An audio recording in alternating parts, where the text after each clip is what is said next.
And the point P2 is the point 0,3. Okay, definitely I want to explain in detail the problem of the osculated circle and the curvature and the normal vector, tangent vector, no? In this example, okay, it's no big deal. So suppose we have 2 points, and suppose we have a curve. This is a problem in 2D, 2 dimensions. It's obvious that this is elixir. Okay. Now I want to express the elixir in standard. So I divide everything by 36. Because I know the right hand side should be 1. So we have x squared over 4 plus y squared over 9 equal 1. Nice. I discover que A is 3 and B is 2. You can write this, or you can write this x over 2 squared plus y over 3 squared equal 1. Entonces this is the moment, most important moment, parametrization. Parametrization is you take this guy like a cosine t and this guy like a sine t. Remember, it doesn't matter the order. So si you change the order, the only thing you change is the orientation for the parametrization, but it's the same curve. Okay, entonces basically x over 2 is equal to cosine, therefore x is equal to cosine t. And likewise, y is equal to 3 sine t. And t is a parameter that varies from 0 to 2 pi. This is a parametrization. I don't know why the student normally forgot when you write the parametrization, the interval of the parameter. This is important information. Okay, now I want to find the vector value function associated with this curve, que is r of t is equal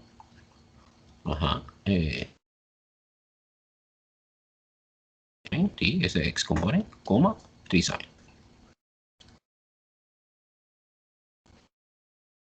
For example, at 0. Es cosine 0 es 1, sine 0 es 0, entonces 2, 0.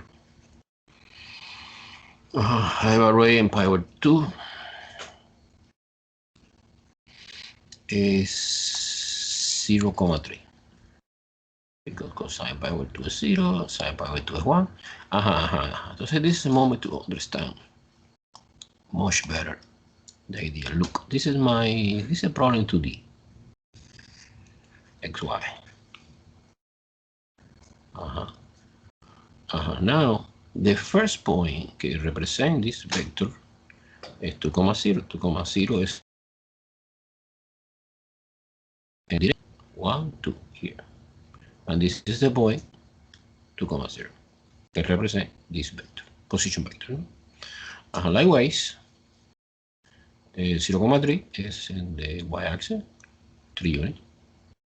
Okay, this is a vector 0,3, this vector represents this point. Entonces our elixir look like that.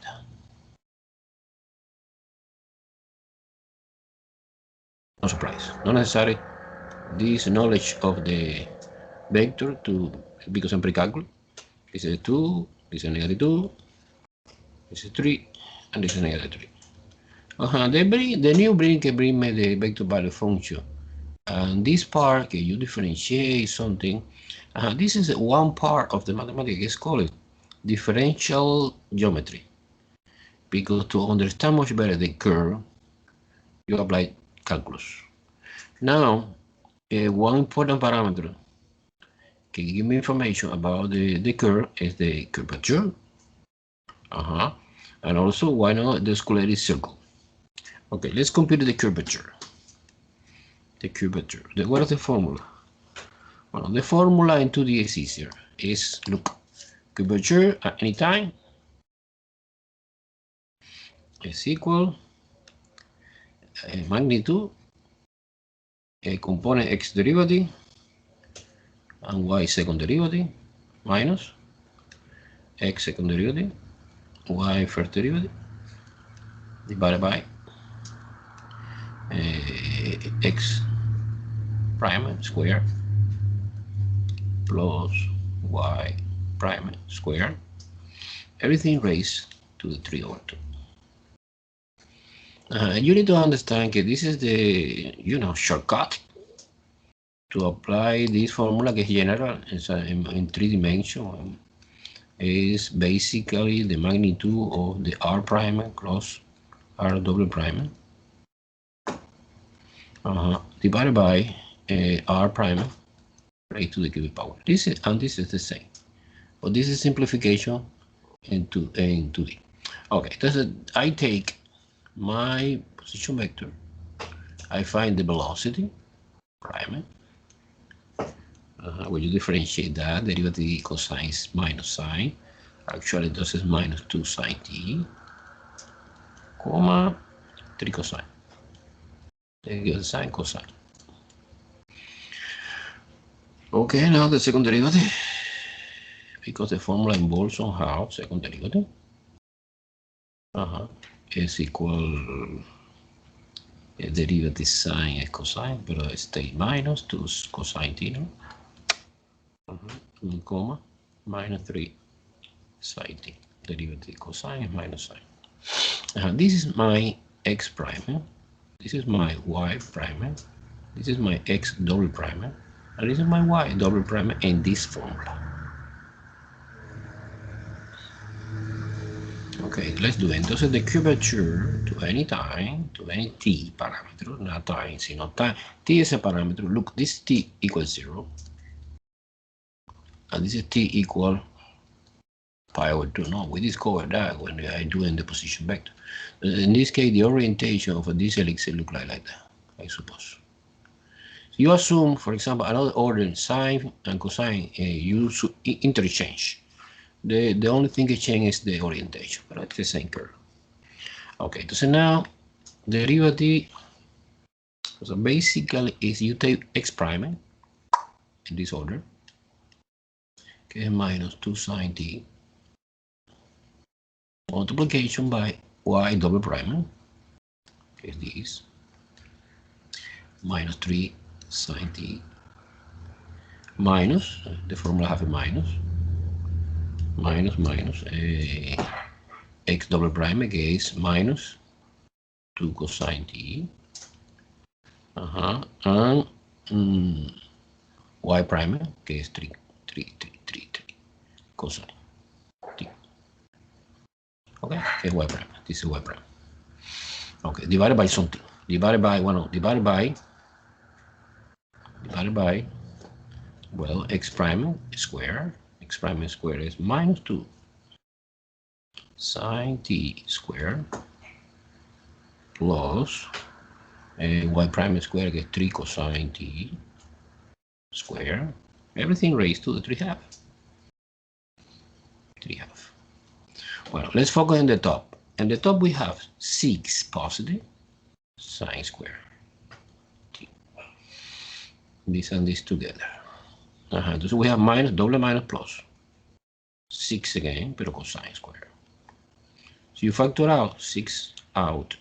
I know that sine square plus cosine square is 1. And the answer in the top is just 6. However, in the bottom, no. In the bottom, you will have 4,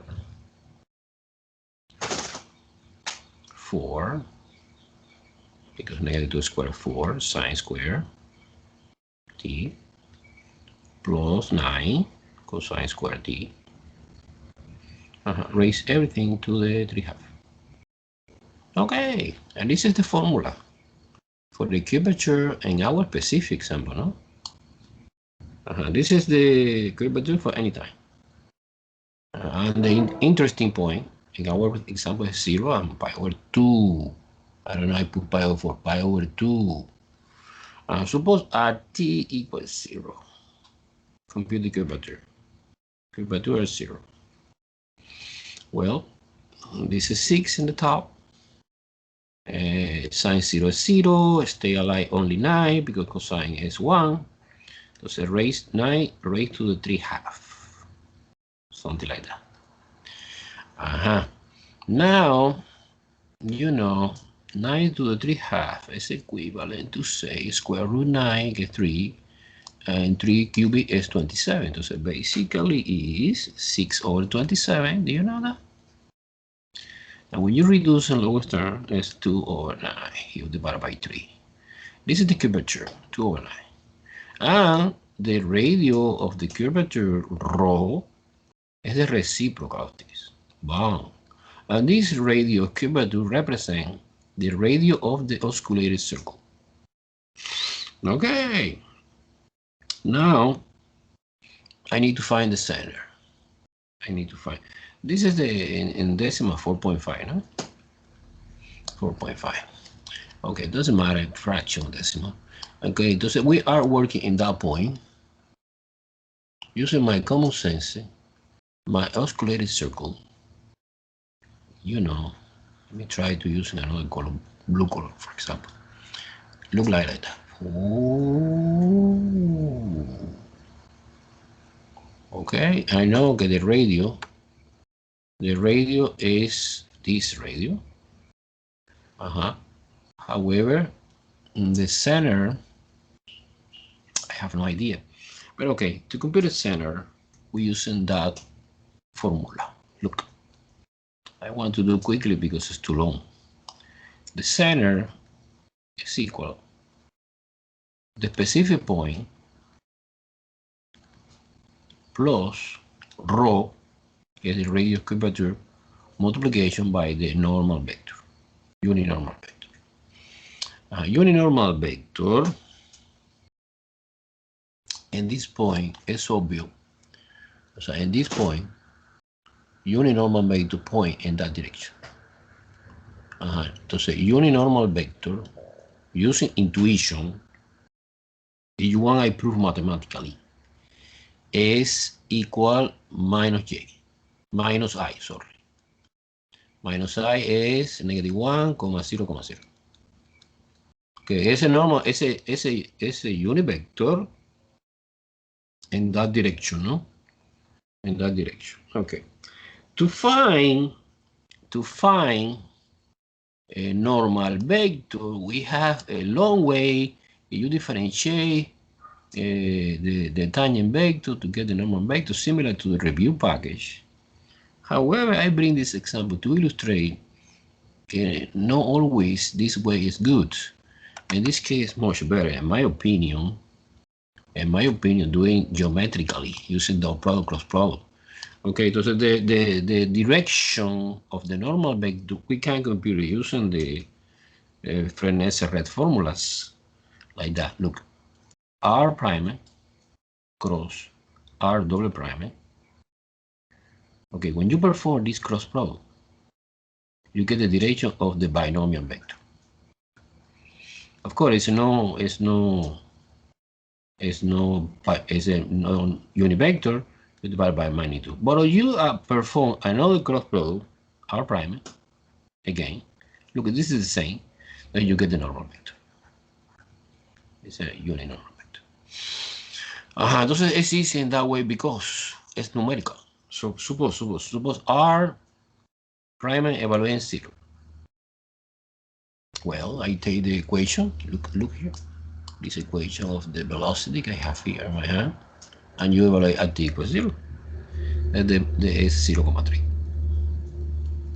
Look, is t equals 0, sine 0 is 0, cosine 0 is 1. And double prime, and 0 is negative 2,0. Because cosine 0 again is 1, sine 0 is 0. Okay, so we can do, using this vector, do at least this cross product. This cross product is R prime cross R double prime is equal the famous IJK 0,3. Entonces we are working in 2 dimensions. However, I know that the cross product is defined in 3 dimensions. Entonces, okay. Entonces, the only thing you should do is suppose that the C dimension is 0. So this vector is equivalent to, say, 0, 3, 0, and this is negative 2, 0, 0. Okay, entonces 0, 0, 0, and negative 2, 0, 0. When you are doing this, okay, I want to skip this step. The answer is 0, 0, 6. This is important. It's a 2D problem. However, when you perform cross product, you will get the vector in another dimension. Okay, this dimension is completely perpendicular to the whiteboard, no? Now you perform the last cross product. Cross R prime. Entonces es a JK again. 0, 0, 6. Que es the component for this vector. And the component for this vector, well, I know, is this. Is 0, 3, 0. And the answer is, when I do by hand or calculate or whatever, is negative 18, 0, 0. Okay, entonces, what is my goal? My goal was try to understand the orientation, no, of the normal unit vector. But this is no normal unit vector. This is normal vector, but no uninormal vector. The magnitude is 18. You divide by 18, entonces we conclude que the unit vector is negative 1, 0, 0. This is in 3 dimensions, but in 2 dimensions, because my problem is negative 1, 0, it's exactly according to the supposition. Okay, remember, the supposition was that the normal vector's orientation in the negative direction of the x-axis, que es negative 1. That part is negative I. Okay, fantastic. Pero bueno, okay. Entonces, bueno, how you finish that? Well, the center of the osculated circle, is, well, you take the position vector as 0. So we continue doing the problem at t equals 0. And the position vector is 2, 0. Plus something, plus rho, que rho is the radius of curvature, que es 9/2, multiplication by the unit vector, que es negative 1, 0.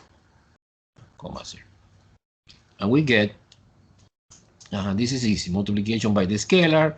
Now subtraction or addition, the component is negative 5/2, 0. And you interpret it like a point, entonces es negative 5/2, 0. This is the position of the center of the oscillator circle.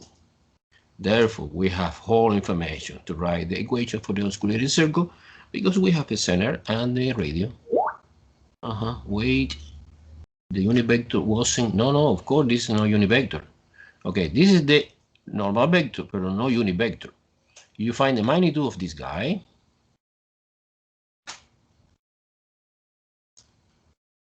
It's obvious it's 18. If you divide by 18, everything, so you get that. Right? Makes sense, Gerardo? Good. Okay, so let me finish. This is too long problem. I know that it's no big deal.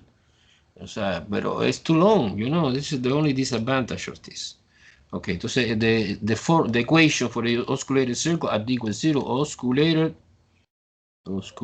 circle at t equals 0, well, remember the formula for any circle is x minus h square plus y minus k square equal r square. Who is h, who is k? Bueno, this is h and this is k, no? It's a center. It's center. Entonces es x, in this case es no minus, plus, because double minus become positive 5/2 square plus y square equal square the radio, que es 9/4, no? Do you remember? 9/4, yeah, there you go. Square this guy, 81/4. Esa es fórmula. Okay. Similar procedure. I don't want to repeat. We can repeat again this long way for t equal pi over 2, no?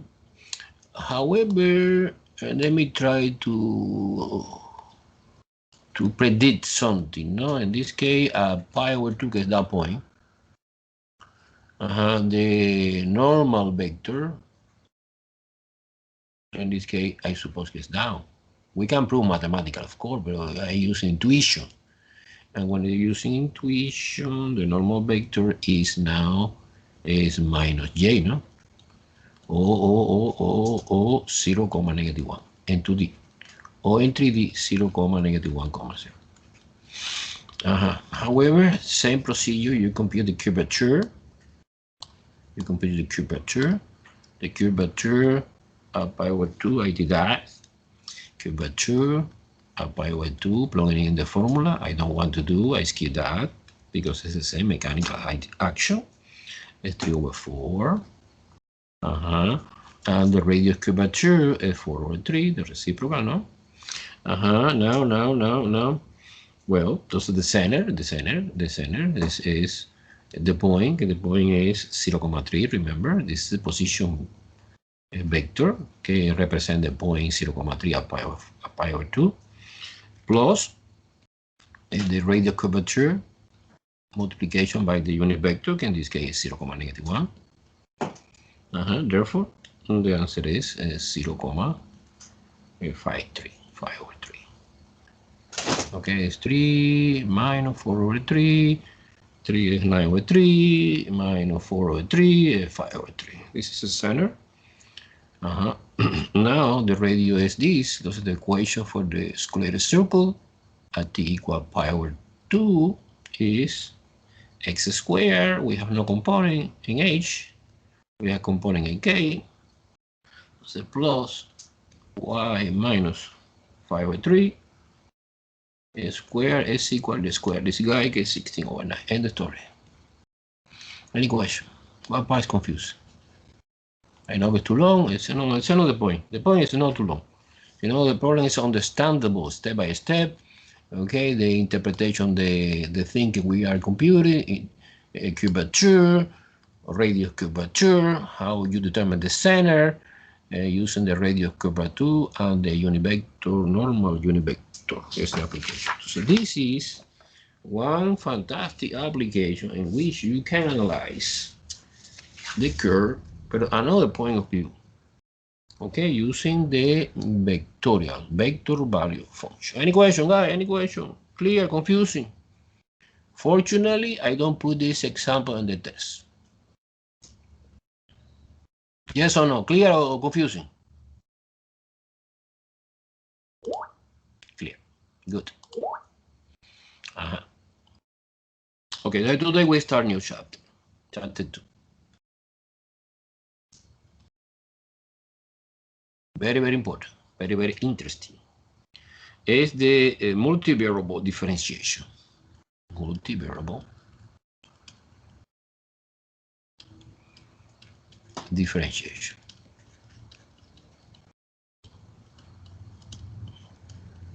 Remember, the most important in calculus is derivative and integral. This is differentiation, derivative. It's completely, not completely, but it's totally different. So when you increasing the dimension of the problem, you increasing your complication. And we can see new things you never see in your life, never. Okay, totally new. Of course, when you learning to understand, you understand very well differentiation. Okay, suppose not today, of course. We apply. We are doing their application. Their application. The classical applications in differentiation, remember, is maximum, minimum, inflection point.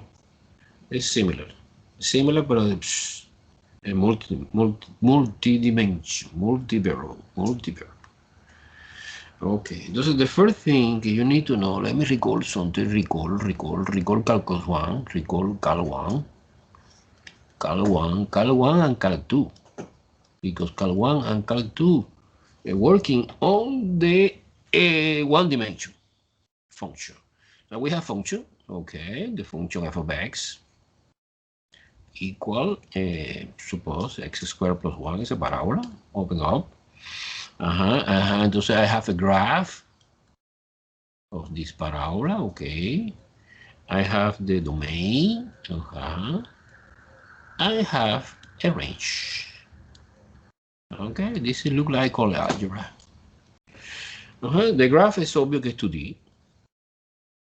Why 2D? Because it's x and y, no? X and y, 2D. The domain, no, the domain is 1D. 1D because domain by definition is the set of the value of x in which the function is defined. Si it's undefined, is completely out the domain. So the supposition always is the domain is all real number except the restriction. We have restriction in several situations. Denominator 0, expression inside the square root should be non-negative because it's imaginary, it's completely out of the domain. And for example, the radical, pero in the denominator is positive, exclude 0. And logarithmic function, the argument inside the logarithmic function always should be positive, no negative, no 0, because it's undefined. Okay, entonces the supposition is 1D, normally is all real number, capital R, fancy R, from negative infinity to positive infinity, except the restriction that we have in the middle. And the range is always 1D because the range by definition is the set of the y value that the function give me after when you plug it in x. Okay, this is Cal 1. This is not Cal 1, this is called algebra. But in Cal 3, we studied multivariable. Suppose, now we have a function, Cal 3. We have, for example, a function g, x comma y. Okay, by the way, for example, is x squared plus y squared. Entonces, bueno, okay. Likewise, in Cal 1, you suppose that this guy is y, is equivalent by definition. This is function notation. This is also function notation, but in this case, you suppose that this is z. By the way, the graph que I know is paraboloid because it's completely, it's no cylinder because x, y, and z exist in my equation, but 2 square and c is not square, es linear. Entonces paraboloid. Paraboloid along the z-axis, open up because the sign is positive. And the graph of this is 3D. The graph is 3D. And the famous XYZ, coordinate XYZ. Okay, approximately my paraboloid look like that. Okay, you know that. This is not important now. But the domain is 2D. Why 2D? Because the domain is the set of the independent variable. Okay, in this case we have two, x and y. Maybe it is in R2, x, y, and you associate any point here. Suppose the domain is something like that. To one value of the z, get the range. And the range is 1D. Always the range is 1D, always. 1D, 1D, 1D. But this case, the thing I try to illustrate, so 1D is a real number, suppose here, or real number from negative infinity to positive infinity. So basically, the thing we are doing is associate the function, associate one point in the domain, que is 2D object, to 1D object. This is my function g, que stay this relationship. Okay, so when you compute the domain in Cal 3, and we are working with the two variable, independent variable, I ask you, well, okay, find the domain. Okay, so my domain is located in the XY plane, R2, 2 dimension, 1 dimension. But that's it, no. No. We have another possibility. Another possibility is, suppose that we have three variables, x, y, z. Suppose this is three independent variable now. I don't know, suppose x squared plus y squared plus c squared. Entonces x, y, and c, you suppose que es independent variable. So what is the dependent variable? Well, I call w, maybe. W is x squared plus y squared plus z squared. In function notation, we use h to indicate the independent variable. So this problem is 4 dimension. The graph is 4 dimension. In 4 dimension, it's impossible doing the graph. Well, no. I want to explain after one procedure to do something in 4 dimension or in more dimension. But for a moment, no, because only we have 3 dimensions, no x, y, and z. At least the geometric dimension. Okay, entonces the domain, well, as always, is a set of the any value x, y, and z. Entonces es obvio que the domain is 3D. Domain is 3D. The domain is in R3. And domain, I suppose one hypothetical example, I don't know, que es like a sphere, no? A sphere like that. This is domain, but it's a no surface. It's a solid. It's a solid sphere. Entonces you associate any point x, y, z, x, y, z. 2, 1. The range is 1D, no? Range is 1D. Infinity, negative infinity. Entonces you associate 1 point here and 1 point here. So the supposition is the same, que you suppose que es a real number, except the restriction. Pero en R3, as you continue increasing the dimension, 5 dimension, and so on, well, entonces it's crazy. You cannot do the graph. But the majority of problems in physics engineer contain two independent variables or 3 independent variables, no more. Si it's more, it's okay. Okay, we apply a similar idea. Do you understand this idea or no? This is just okay. Now, from now, when I explain something, I need to recall calculus 1 or 2. Okay, single variable.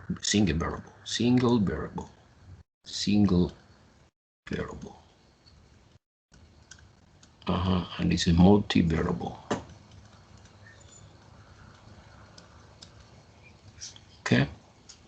Okay, this is my first example is determine domain and range of different functions, no? Entonces, this is super easy because look like call it algebra. Suppose example 1. One function is given.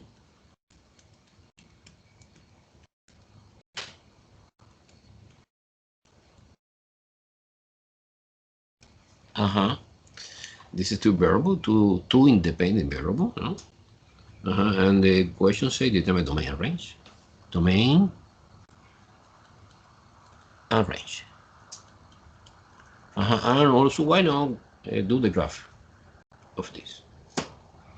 Entonces, the domain, the supposition is, this is R2, two-dimensional, except restriction. So in this case, I can see we have denominator. The only denominator is when the x minus y is not 0. Because division by 0 is illegal, you know. In other words, is x is equal y, no equal y, different to y. You isolate the x or isolate the y, either way. And to do the graph of this is super easy. Look, my domain graph is in 2D.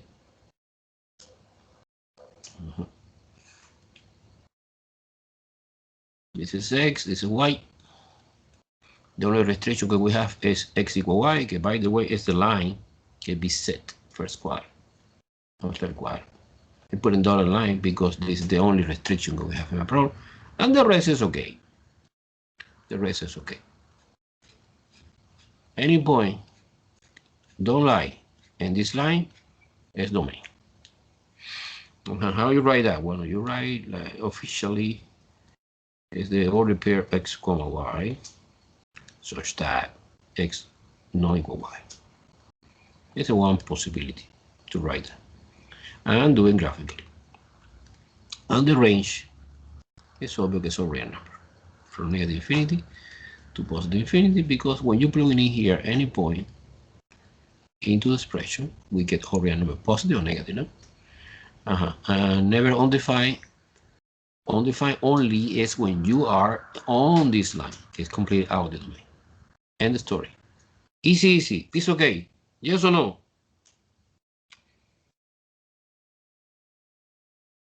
Yes or no?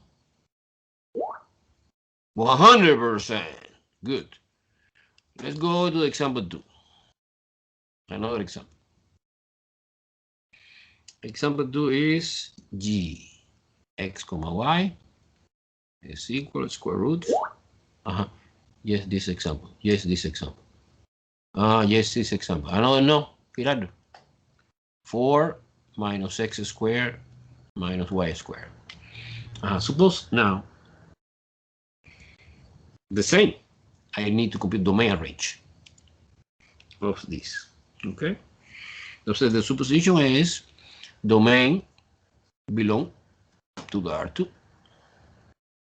But we have restriction.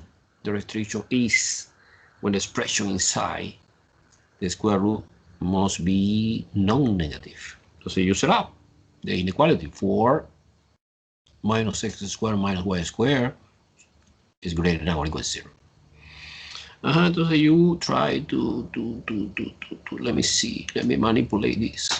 I propose you, for example, move x squared and y squared to the right hand side. Why not interchange this guy? Let's put x squared plus y squared in the left. And when you are doing this action, you interchange or switching this, right? Now I am ready to visualize graphically my domain. My domain is, well, it's a circle. It's a circle, the center and the origin, and the radius 2. 1, 2, 1, 2, 1, 2, 1, 2. Okay, it's a circle. I highlight the point inside the circle because it's less than. Include the boundary. Include the boundary in between this. So at this point, no. Belong to the domain. This point, yes. Belong to the domain. How you write that? Well, domain is equal or the pair x comma y such that x squared plus y squared is less than or equal to 4. Done. It's a domain. And what about range? Well, range is obvious.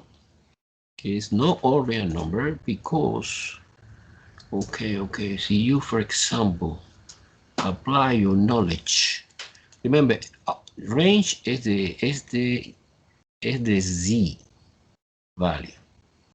So as you write, for example, c is equal to square root 4 minus x squared minus y squared, and you square both sides, is c squared equal 4 minus x squared plus y squared, and you move this to the left, x squared, this is minus only, plus y squared plus c squared equal 4. Immediately you recognize what surface it is. What surface? And give me a name, please. Typing in the chat. X squared plus y squared plus c squared equal 4. In 3D. What surface it is? Elíptica parabólica. Bueno, okay, pero okay, I agree, pero no totally. No, totally disagree. No paraboloide. X, y, and z is square. And exists. Si es paraboloide, at least one is linear. Guys, I know. When I teach in this class, the student don't remember. The student, you need to organize your brain because we need this information in one moment. In the chapter 2, get this chapter. In the chapter 3, gets integration. You need to know by memory exactly. Es fear, es obvio que es fear, coño. Es sphere. Make sense que es sphere. O sea, en 3D,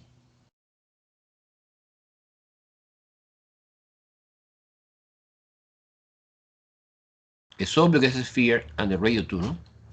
Bueno, ok, pero this is no surprise. This is no surprise. Es sphere, sphere,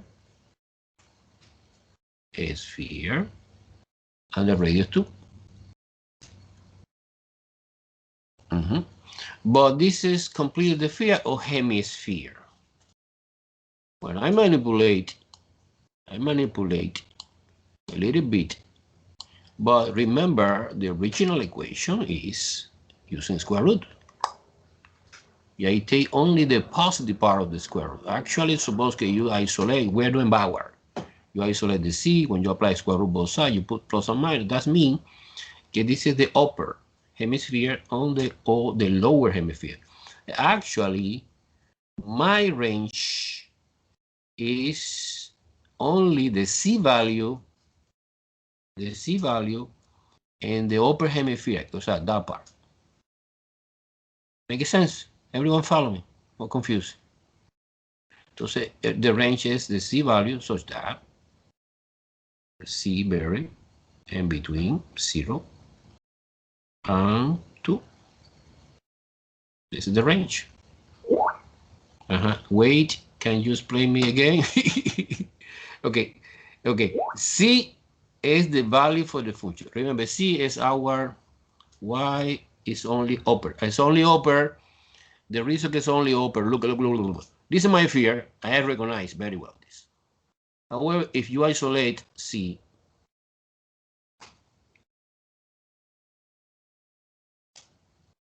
and you take a square root both sides, C alone is equal plus or minus square root 4 minus x squared minus y squared. So this expression and this expression are equivalent. However, because cannot exactly, I ignore the negative part because my original problem no contain negative value of z. So now my range is only positive from 0 to 2. Make sense now? Make sense now or no? No? Confusing, very confusing. Yes, okay. Let's move on to other example, example 3. No big deal. No big deal. No big deal. Okay, example 3 is f of x comma y is equal natural logarithm of the y minus x divided by square root x minus y plus 1. Okay.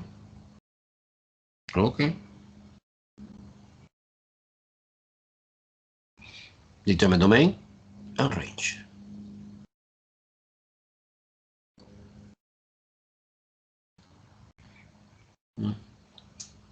Well, I suppose the domain, one more time, is r squared, 2 dimension, because we have 2 independent variables except the restriction. And we have 2 restrictions in this problem because the argument, the expression inside the argument of the logarithm should be positive. So y minus x is greater than 0. This is one restriction. Another restriction is, the expression inside the square root and the denominator should be positive. So x minus y plus 1 is greater than 0. And these together represent the domain. Leave it like that? No. Wait. Let's do it in a more elegant way. This is y greater than x. Good. And this is y. Let me see. Isolate the y here. This is minus y greater than minus x minus 1, no? If you divide or multiply by negative 1 both sides, we have y less than x plus 1. And this together, connecting by and remember, is intersection. So our domain is in the plane R2, R2, XY. Okay, the first condition is this, and this condition is a line. That actually, to represent this region, okay, you are doing this line, okay, the line y equal x, no? Y equal x, and this line beset no split the plane into semiplane, no? Actually, I suppose is the region above the line because it's greater than. Another is different is y less than x plus 1. Entonces, the relative line, to understand this is called algebra. Is this. I do the graph of this. It's exactly the same slope, but y intercept is 1. Something like that. Okay, now the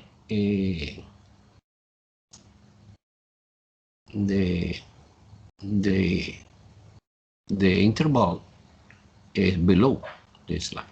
So when you want to intersecting above this line and below this line, it's obvious. Okay, our domain lie here in this strip. Okay, any point below to this is the domain. Any point below outside this is not domain. How you represent one of there are many ways to represent domain in our x function is the only pair x comma y such that satisfy this condition, and you copy both. You copy a y greater than x and y less than x plus 1. End the story. Well, the range is no big deal because I can see que logarithm is a number, so the number of logarithmic function is positive or negative. Remember, logarithmic, let me recall, logarithmic function look like that. So logarithm of the number greater than 1 is positive. Logarithm of the number less than 1 is negative, no? Entonces, that part is positive, negative. This part is only positive because it's a square root. We have no sign here. Entonces, it's all real number. It's all real number, the range. Of course, when you evaluate inside the domain, no? So you're outside the domain, it's undefined. It's undefined. This is clear, confusing, clear, confusing, clear. Do you understand very well this? I promise in your moment and the review packet, we continue doing this domain range. At least in the test, we have one problem on this. Any question? Understood. Okay. Let's move on to another topic, important topic and hard to understand. Guys, I promise you see totally new thing in this chapter. Okay, in the entire subject, but in this chapter, totally new thing you never see before, and little by little you need to understand. Okay, let me try to explain level curve. Level curve. Level curves. Level curves. What is that? Suppose that we have function. C is equal f of x, comma y. And this represents a surface. In 3D, it's obvious, right? The graph looks like surface. Suppose like a mountain, like that. However, I want to simplify a little bit this. How? Well, you create level curve. Level curve is when you suppose C equal K. C equal K is plane. And the intersection, this surface and this plane, look, so you suppose f of x, comma y is equal K. Give me a curve, a level curve. Look, a level curve. Suppose one plane like that. Suppose one plane like that.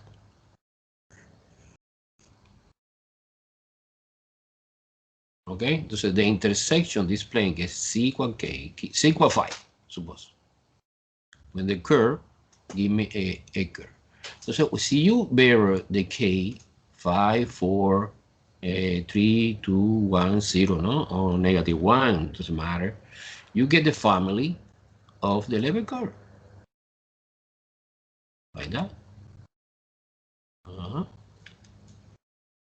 This is very, very useful in topography. So you have a mountain and you are doing different traces in different level. And you determine level curve. Entonces, what is the fantastic thing? Well, there are several fantastic things. The first thing is you see this problem que es 3D, and one problem que es 2D. Why 2D, professor? Because I can see something like that. This is the level curve, this is the first level curve, the second level curve, and so on. And you see the problem in this way get 3D and one problem in 2D. Fantastic. Fantastic. Because you reduce the dimension. So you reduce the dimension, maybe we can plot 4 dimension in 3 dimension. You reduce using the same idea, but no, not exactly the same. The same idea. I want to bring one couple of the example of the level curve. Wait. Let me finish. Entonces, this is the level curve. Level curve is the red color curve. And this graphic, que now is 2D, is called contour plot. Contour plot. Contour. It's spelling here. Contour. No. Totally wrong spelling. Contour plot. Some people call map plot. Okay, contour plot, map plot, this different name. And you convert the problem in 3D to the problem in 2D. Let me try. One elementary example that I am doing by hand. Another a little bit more complicated I am doing using the script of GeoGebra I created for this. Okay, let me try. Suppose determine the family of the level curve, que es the contour plot of this surface. C equal x squared plus y squared. Guy, one more time. What kind of surface it is? What kind of surface? What is the name? First name, last name.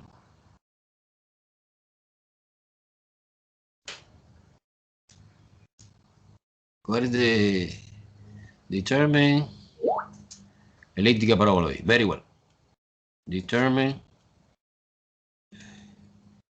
a contour plot. Que es a family of the level curve. Okay. It's easy. See, you suppose C equals several values. Suppose C equals 4. Question is x squared plus y squared equals 4. It's a circle. It's a circle. Contour plot in 2D. XY. It's a circle. The center is located in the origin and the radius 4. Okay, super. Okay, radius 4. I suppose this is 4. Okay, this is the level curve under the supposition que C is 4. Likewise, suppose que Z is 1. It's x squared plus y squared equal 1. This is also the same circle, but now the radius 1. Smaller. Okay, C equal 1. Suppose C equals 0. Entonces x squared plus y squared equals 0. This is no circle, it's just a point. And suppose C equals -1, x squared plus y squared equals -1. This is impossible because the number square never give me -1, and it's illogical because we have the famous paraboloid. Elliptical or circular. It's circular paraboloid. So the graph in 3D is something like that.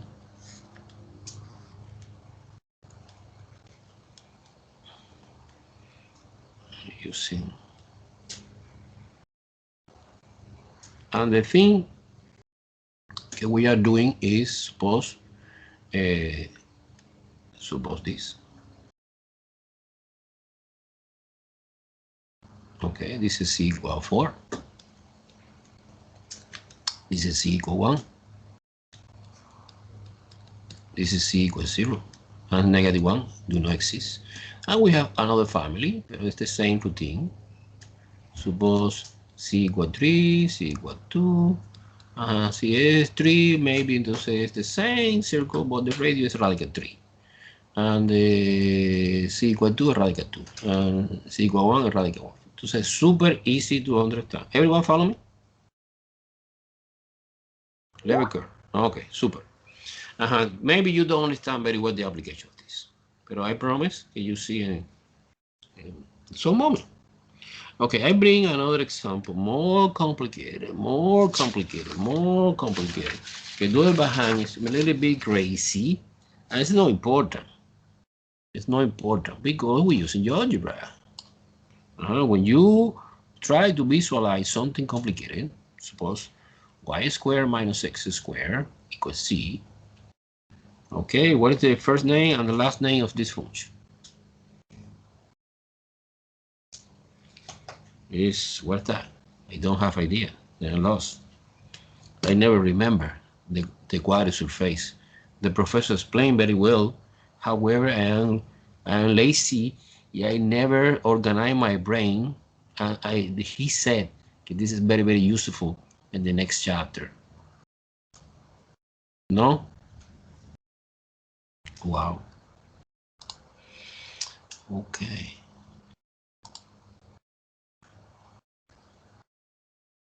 Okay. Okay, by curiosity. Okay, by curiosity, let me. Okay, forget about this. You don't remember, huh? Let me try to see one more elegant level curve using algebra. Do you see algebra now? Do you see algebra?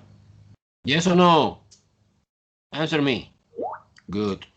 Okay, you see a complicated surface. I have no idea the name of this. Remember, we studied the basic surface, but we have infinity possibility of surface. I create the level curve for different height. It's equal 1, 2, 3, 4, 5, 2, 4, 4. 1, 2, 3. 1, 2, 3, and 4. So you delete, for example, the surface. This is the idea behind the level curve. You delete that. Bam. Wow, what the hell? And you put it like a plane like that, XY plane. And this is the contour plot. And you convert the problem from 3D to 2D. Do you understand the idea? So now let me try to find another. The example I bring now was, let me see. Okay, this.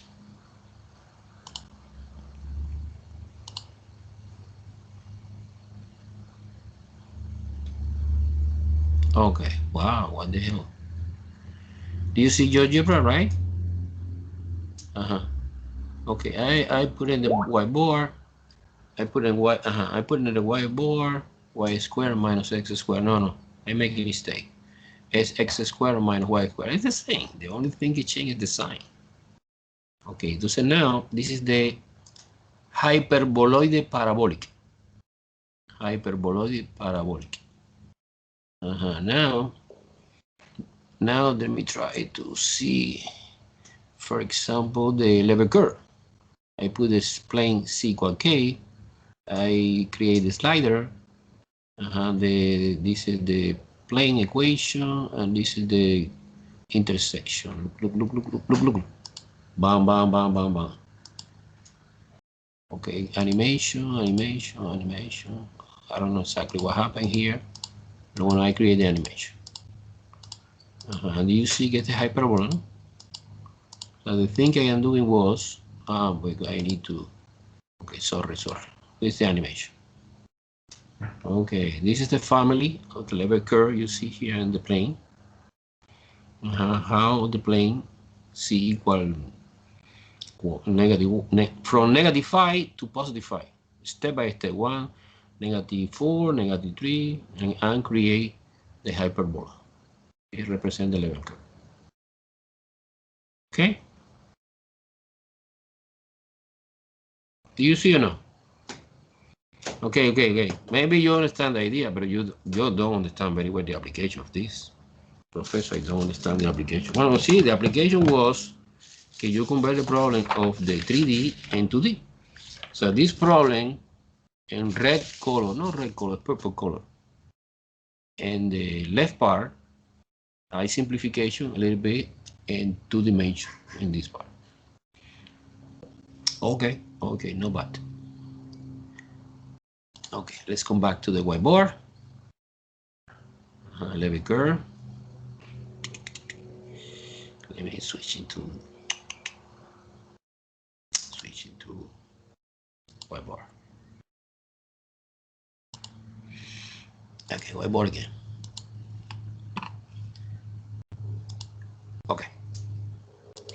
Okay, look, the problem was not like that. The problem was, it's the same. F of x, comma y. Okay, by the way, this is z. Is equal x squared minus y squared. This is complicated, as I did using GeoGebra. It's a family, the level curve is a family of the hyperbola. Some hyperbola open like that, another hyperbola, depending on the sign, open like that. Okay. Let me try to explain more clear the application of the level curve. What is the application, Professor? Okay, let me erase the board first of all. Okay, and after I try to bring one image I create for this moment. Carajo, ¿dónde estás? Okay, stop.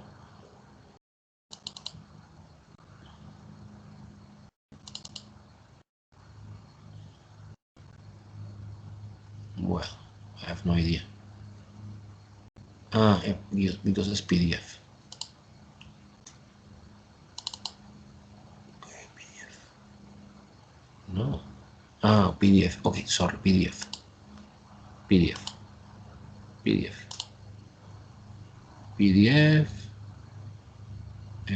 Curve. Okay. Curve level problem. Should be this or no? I don't know. Yes. Insert the page. Boom. What the hell? Do you see the level curve in this problem? Okay. Entonces, suppose que I go fly in the airplane. I take a picture, one lamp, and this represent the level curve represent the height of the surface. When it's positive, is for example above the level C, and when negative is below the level C. No? Then we have different points A, B, C, and D. I want to study, for example, what's happening in A. Look, A is a point. Let me put more bold here upon A. Suppose that I travel in that direction. Okay, in the classical direction XY, or in any direction. This is the new thing in multivariable, guy. Suppose I want to analyze the rate of change. The rate of change is derivative somehow, you know.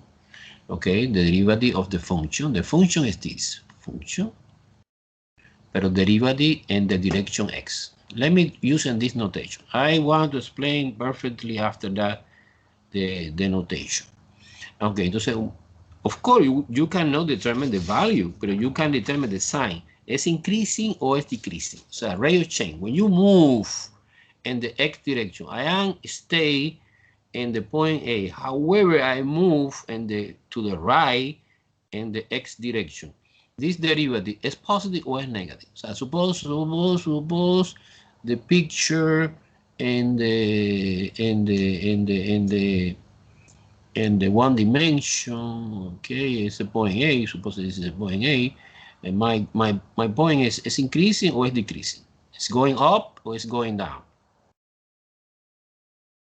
It's going up or it's going down. It's going up. It's going up. How do you know? Because I suppose que si I am moving in this direction, look a little bit before is 1, 1, 2, 3. So my curve is increasing.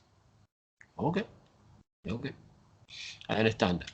However, if I move in the y direction, so what means that? That means the rate of change of the function, again, in the point B, in the point A, sorry. So we stay in the point A, but you move in that direction, que es the y direction. So this notation is confusing. This is derivative, not the function. It's derivative in different directions. F is the original function, represented by this contour map or plot. However, this subscript indicates derivative in the direction that you want to analyze. Okay? Entonces, it's going up. Everyone saw it's going up in that direction. It's going up. It's increasing the function A. However, when I move in the y direction, is what do you suppose que is increasing or decreasing? Increasing or decreasing? No idea. Guys, do pay attention or no? Decreasing. No, I don't think so. It's constant. It's constant because you move along the level surface, the level curve. You move along. Entonces, the value stays the same too. The derivative is 0. Yes or no? When you move along the level curve, the height stays the same. Therefore, we have no change. The derivative is 0. Make sense, guy, or no?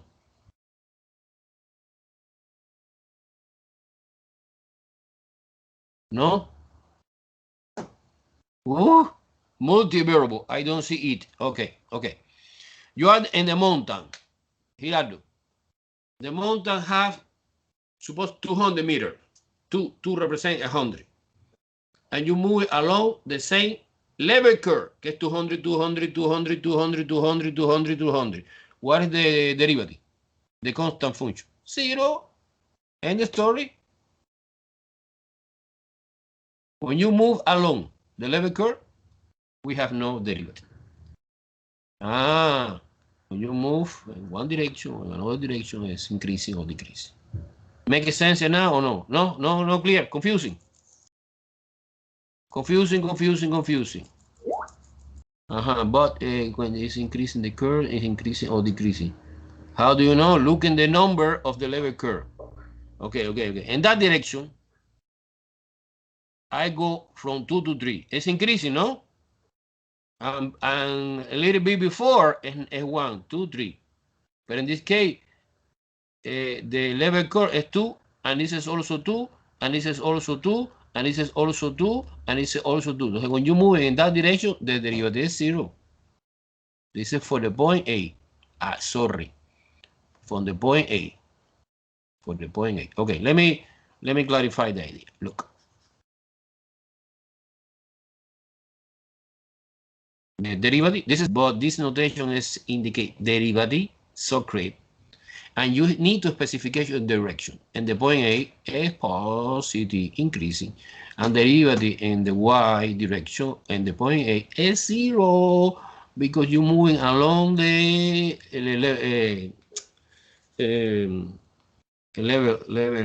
level curve.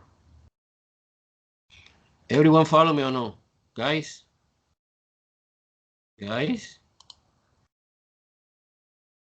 Leonardo? Annette? Like a shadow. What shadow? Yes, Leonardo dice, yes, I understand, professor. Annette? Carlos, Duque? Ajá, David Restrepo dice, yeah, I understand, it's okay. Okay. This is the map of the mountain. Bueno, no mountain, it's a ground and we have different height, ¿no? Ajá, when you, ajá, te sigo como una sombra. Okay. Ricardo dice, I'm following you like a child. Okay. Okay, Charín. Robin, are you here or no? David Restrepo, always pay attention. Amaury, and Dino, and Danny. Danny, you got the idea or no? You are lost. Yeah, okay. Let's see what happened at the point B. And the point B, suppose keep moving in this direction. Entonces, again, the point B, again, the function differentiate x, evaluate the point B. What do you think? It's increasing, it's positive or negative? Increasing. Very well. Okay, now, see you move in the direction y, the derivative in the direction y of the point B is increasing or is decreasing? What do you think? For example, I am in -1. When you move, I approach it to -2, -3. Entonces es decreasing, ¿no? Es decreasing. Es obvio que es decreasing. Es obvio que es decreasing in the point B. And what about point C?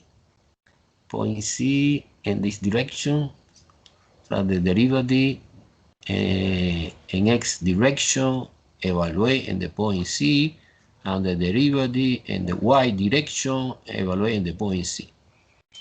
Is here and here. What do you think? Okay, in the point C, the derivative in this direction is positive, no? It's increasing. Y en y direction, well, I am here in the level curve que corresponde with the 0. When you move in that direction, you increasing the level curve. You approach it to the 1, entonces it's increasing, both increasing. Now, suppose the point D in that direction, in that direction. The first derivative in the direction x, evaluating the point D, and the first derivative in the direction y, evaluating the point y. I suppose it's obvious that when you move in the x direction in the point D, you increase in the height. You go to the peak of the mountain, que is 6. That's positive, increasing. However, when you move in that direction, decreasing is negative. Okay, the thing I try to explain, que multivariable calculus, the thing is complicated because the derivative depends on the direction. Because I am talking about the classical direction x and y, pero suppose que I can analyze in any direction. For example, I am in the point A again, but I move in this direction. Or I move in this direction. Or I move in this direction. Or I move in this direction. Entonces now, it's not like a calculus 1. Because calculus 1 is one dimension. Entonces the only possibility that you move is to the left or to the right. And normally, the standard thing is from left to right. This is calculus 1.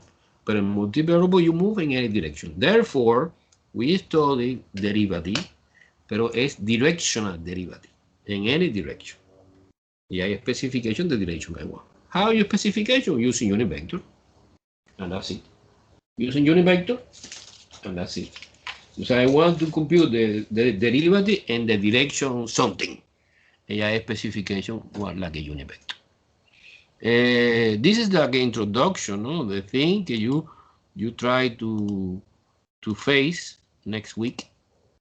Remember Monday holiday, but Wednesday we continue here. Okay. Okay. Okay. Any questions so far? Clear? Okay. So now I want to explain the very complicated part. Que is how we compute the limit in multivariable. Okay, limits. Let me recall limit. Recall limit is single variable, one dimension, single variable. Okay, suppose limit is limit when the x approaches to something of the function.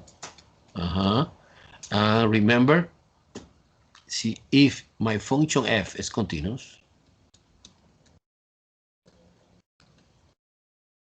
suppose that we have no hole, no asymptote, no jump discontinuous. Let's just evaluate plugging in here. However, sometimes happen, for example, okay, we have discontinuous function like that. This is a, this is x, this is y. And you need to evaluate the limit from the left and to the right. Left and right. So you compute the limit when the x approaches to a, but to the left. This is the idea, left. So a minus is x less than a, left. And you get one value, limit 1. F of x equal limit 1. And you compute the limit when you approach it to the right, f of x, and you get another value. Wow, limit 2. So the conclusion is the limit, the overall limit, do not exist. I suppose that you remember that, right? Yes or no? Calculus 1. Yes, you remember very well calculus 1. Entonces now, well, no, when you have no jump discontinuous, no say everything is happy, they are perfect coincidence, this number is equal to this number, of course, entonces the overall limit is this number. That's it. What is the problem in multivariable? Multivariable is hard. Because in multivariable, remember, we have infinity direction. We have infinity directions. Okay, look, let me show you. I want to, you see my face now. Let me try to stop sharing any screen. You see my face? No? Yes or no?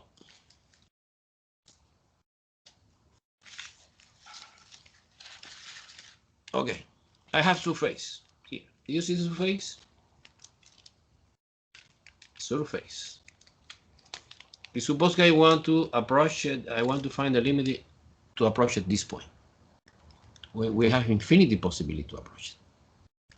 When I put the lines, different line in different direction, but not necessarily line, different path, line or curve, like that, look, curve. So not necessarily, suppose parábola, I don't know. So you need to prove, it's very hard, okay, any direction go to the same point. See, go to the different point, see this situation happen, the limit do not exist. Okay, the problem is, the challenge is very hard. I want to explain the strategy to prove that. Okay, come back to the whiteboard. Okay, limit and multivariable. Let me start for the elementary kindergarten problem. Suppose compute that limit. Limit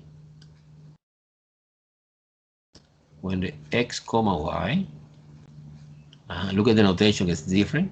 Approach it to 0, 0. Because the domain is an R2, no? Do you see the whiteboard, no? Yes or no? Do you see my word? Good. Of the function is x squared minus y squared divided by x squared plus y squared. Wow. compute that. Entonces you realize que the most common, you have different trajectory. It's very, very weird to come back to the same value. Entonces es super easy to prove que do not exist. Because if one trajectory fail, ya do not exist. Automatically do not exist. So okay, I want to explain step by step, like the book say. For example, I go in that direction. I go in the x direction. This is 0, 0, no? I go to the x direction.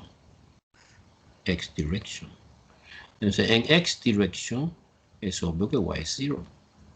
Entonces, si I doing this, I convert this limit que es multivariable and one limit que es no multivariable, single variable.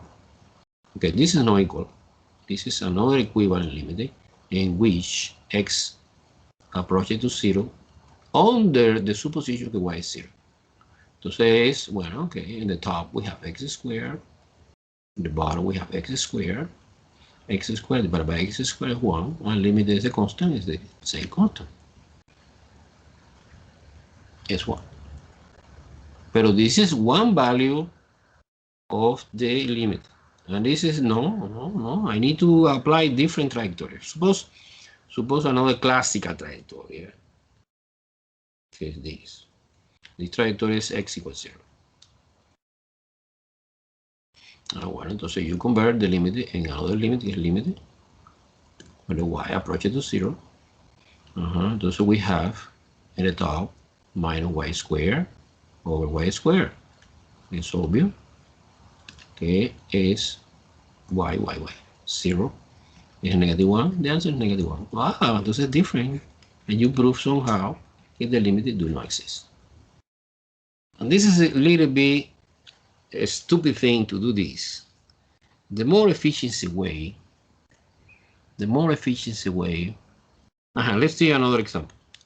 And let's do it. This is the, I was explaining this way because in the Mama Love, the first problem that you face on the limit, they want to enforce in the trajectory. But no. I am doing a different way, more efficiency way. Look, limited when the x comma y approaches to 0, 0. This is another example, the same idea. Suppose xy divided by x squared plus y squared. To generalize a little bit and do it fast, I suppose one trajectory is y equal mx. It's a line. So it's a family of the line. It's a family of the line. Okay. So I replace. My new limit is limit when the x approaches to 0. I replace y for mx. So it's x times mx divided by x squared plus m squared x squared. Let me manipulate this. This is mx squared divided by x squared plus m squared x squared. You factor out x squared out, 1 plus m squared, and you cancel out this. Wow. And this is equal limited when the x approaches to 0 of the m divided by 1 plus m squared. Okay, it's obvious que es m over 1 plus m squared. Because this is a constant que do not depending of x. Entonces, okay. What is the conclusion? The conclusion is, professor, when I apply different trajectory, different path, we get different value. Because m is 1, 2, 3, negative 1, 1.5. Entonces, it's obvious que do not exist. Now, how do you know que do not exist? When the answer, this is the bar disappear, no m anymore, disappear, and we get a value. Okay? Entonces, bueno, okay. Entonces, always do not exist the limit. No, of course no. There are examples que yes, exist the limit. Entonces, we have different strategy. Well, this is one strategy. I call it strategy number. Okay, what is the strategy number 1? The strategy number 1 to face one limit is plugging in the value. See, when you plug it in the value, you obtain one number. This is the answer, because I suppose that the function is continuous. So your function is continuous. You plug it in into the limit, and the answer is it's okay. However, you get the stupid answer 0/0, que es indeterminate. And when you apply this idea, you using different path, okay? Or using this idea. Look, another strategy. It's a strategy number one is plugging in. Strategy number two is try different strategy. This is strategy two. What is strategy one? Plugging in. Plugging in. Plugging in. Plugging in 0,0 into the expression, so you get the number, perfect. What is the strategy number two? Ooh, strategy number two is convert to the polar coordinate. Polar coordinate. Okay, this is important, extremely important. And you take advantage. You take advantage. How do you know that you apply polar coordinate? Well, when you have symmetry, suppose this limit. But let me explain the general idea. When you have a function and you plug it in, and the answer is 0/0, okay, indeterminate. But you convert it polar. Polar is x equal r cosine theta. Y is equal r sine theta. Okay, no problem. I understand. And you substitution in the function is x comma y. My function now is r cosine theta, comma r sine theta. Okay, and now you try to manipulate this algebra in order to separate two functions. One function that depending only the r, and another function that depending only of the theta. And you apply the limit. You apply the limit because you take advantage, for example, the symmetry that this surface have with respect to the origin. Suppose that the problem involves term like that, x squared plus y squared, similar to this. It's obvious that this is symmetry with respect to the origin. So this surface look like that. So instead of doing in this way or this way, no, I am doing like a polar. So I apply the limit when the r approaches to 0 plus. So I go to the origin, for example, of this function, f(r). I separate. Suppose I prove somehow that this limit is 0. And this is not depending of r, it's theta. And suppose that this part is totally bounded. Suppose that G is bounded. Bounded means que es a number. Entonces 0 times a number is 0. And you prove somehow that the limit is 0. Okay? Oh, another value, not necessarily 0. Not necessarily 0. Okay. Let's see one example. I have a lot of examples. Guys, this is extremely complicated. The limit in multivariable is extremely complicated. It's the most sophisticated part. The rest not too much, but this is very, very complicated. Suppose you need to find this limit. Limit when the x comma y approaches to 0,0 of the sine x squared plus y squared over x squared plus y squared. Now, this is a very, very elementary example. I promise I bring more complicated because the time is almost over. And you see, wow, look at the symmetry. The professor explained me the symmetry with respect to the order, x squared plus y squared. Yeah, I know that x squared plus y squared and polar is r squared. Because r and polar is square root x squared plus y squared. Entonces immediately you change the variable. This is perfect possible in the computation of the limit. So you transform this limit in polar. How? Bueno, en polar is limited when the r approaches to 0 plus, because r I suppose is positive, of the sine of the r squared divided by r squared. And you know this this limit, que es 1, we studied cálculo 1. Okay, suppose limit when the x approaches to something, to 0 of the sign anything divided by anything is 1. This is a fundamental trigonometry limit. Okay, the answer is 1, and that's it. I finished. Super easy, super easy. I promise que next time I compute another more complicated. Okay, this is the thing that fly in the air. Oh, I forgot to say is level curve. You understand, I suppose, very well today, que convert my 3-dimension problem in 2-dimension. So using the same idea, suppose que we have 4-dimension problem, que it's impossible to see the graph. Impossible. However, si you apply level surface, no curve, no 2D, 3D, you can represent somehow the graphic in 4-dimension. This is the first guy the first guy que applied this idea was Einstein. Einstein create in the relative theory create the 4-dimension space using the classical X, Y, Z and the time. So suppose that we have one thing I have no idea in 4-dimension. Okay, however, suppose that in t equal 1 is a sphere. At t equal 2 is another sphere bigger. At t equal 3 is another sphere bigger. Okay, it's different surface que represent level surface and somehow give me idea of the 4-dimension thing. Confusing? Clear?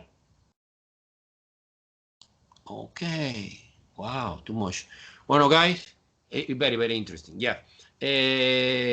Entonces, basically, throughout the chapter, we working with the level curve and level surface. Remember, level surface is representation 4-dimension, and level curve represent 3-dimension. Okay, guys, entonces you have to be busy. Remember, tomorrow from 1 to 5, I am in the tutoring. You have any question about the homework, I can help. Okay, take advantage. June 2nd, everything is done. I don't care. Okay, I close everything. If you have 0, 0. I don't care. Okay, guys, see you.